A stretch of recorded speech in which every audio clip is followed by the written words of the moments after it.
Hello കൂട്ടുകാരെ, cook and ക്രാഫ്റ്റിൻ്റെ പുതിയൊരു വീഡിയോയിലോട്ട് എല്ലാവർക്കും സ്വാഗതം.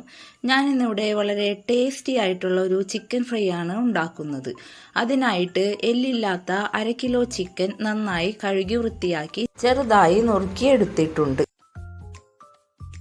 ഇതിലേക്ക് 1 ടീസ്പൂൺ മുളക് പൊടി, 1/2 ടീസ്പൂൺ മഞ്ഞൾപ്പൊടി, 1 ടീസ്പൂൺ ഇഞ്ചി വെളുത്തുള്ളി പേസ്റ്റ്, ആവശ്യത്തിന് ഉപ്പ്, 1 ടീസ്പൂൺ ചെറുനാരങ്ങ നീര്, 2 ടീസ്പൂൺ കോൺഫ്ലവർ എന്നിവ ചേർത്ത് നന്നായി മിക്സ് ചെയ്ത് 1 മണിക്കൂർ മാറ്റിവെക്കണം.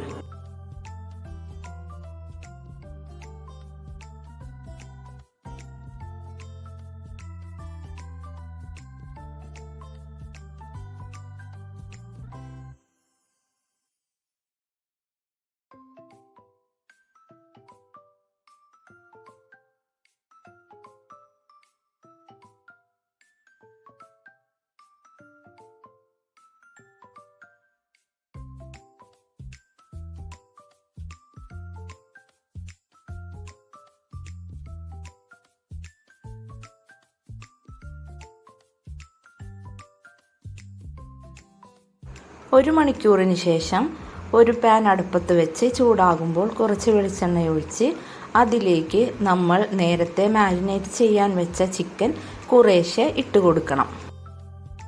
തീ സിമ്മിലിട്ടിട്ട് വേണം ഇത് ഫ്രൈ ചെയ്തെടുക്കാൻ. ഇടയ്ക്കിടയ്ക്ക് ഒന്ന് ഇളക്കി കൊടുക്കണം. ഇത്രയേ ഉള്ളൂ, നമ്മുടെ ചിക്കൻ ഫ്രൈ റെഡി ആയിട്ടുണ്ട്. വളരെ ടേസ്റ്റിയാണ്, അതുപോലെ തന്നെ വളരെ ഈസി ആയിട്ടും ഉണ്ടാക്കാൻ പറ്റുന്ന ഒരു റെസിപ്പിയല്ലേ. എല്ലാവരും ട്രൈ ചെയ്ത് നോക്കണം. എന്നിട്ട് എല്ലാവരുടെ അഭിപ്രായങ്ങൾ കമൻറ്റ് ബോക്സിൽ രേഖപ്പെടുത്തണം. അപ്പോൾ അടുത്തൊരു വീഡിയോയുമായിട്ട് വരുന്നത് വരെ ഓക്കെ, ബായ്.